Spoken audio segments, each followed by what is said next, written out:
দেশে ফিরেছেন মালয়েশিয়া অবস্থানরত বাংলাদেশের জনপ্রিয় ইসলামিক আলোচক মাওলানা মিজানুর রহমান আজহারী। বুধবার নিজের ভেরিফাইড ফেসবুক পেজে এক বার্তায় এ তথ্য জানিয়েছেন তিনি নিজেই। ফেসবুক পোস্টে তিনি লিখেছেন, আলহামদুলিল্লাহ, সালামতে প্রিয় মাতৃভূমিতে এসে পৌঁছালাম।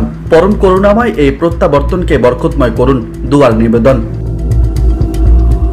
পারিপার্শ্বিক কিছু কারণ দেখিয়ে 2020 সালের ফেব্রুয়ারি মাসে মিজানুর রহমান আজহারী মালয়েশিয়ায় চলে যান। এরপর থেকে তিনি সেখানেই অবস্থান করছেন।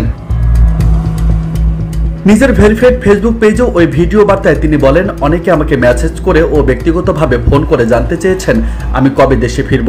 আমি তাদের বলতে চাই আমি দ্রুত দেশে ফিরব। আপনাদের সঙ্গে দেখা করার অপেক্ষাতে রয়েছে আমি নিজেও। শিগগির সাম্য, মানবিকতার মুক্ত স্বাধীন বাংলাদেশে আমি আপনাদের সঙ্গে সাক্ষাৎ করতে চাই। দীর্ঘ ভিডিও বার্তায় তিনি বলেন, তাজা রক্তের মাধ্যমে যারা আন্দোলনকে সফল করেছেন সেই শহীদদের শ্রদ্ধাভরে স্মরণ করছি ও রুহের মাগফিরাত কামনা করছি। আহতদের দ্রুত সুস্থতা কামনা করছি। বৈষম্য বিরোধী আন্দোলনে যারা নেতৃত্ব দিচ্ছেন এবং এখনো কষ্ট করে যাচ্ছেন তাদের শুভেচ্ছা জানাই। ফেসবুক পোস্টে সদ্য পদত্যাগী স্বৈরাচার সরকারের পতনের ঘটনায় সামনে এনে তিনি বলেন, ক্ষমতার দম্ভে আমরা নিজেদের প্রকৃত অবস্থান ভুলে যাই, যা ইচ্ছে তাই আচরণ করি মানুষের সঙ্গে।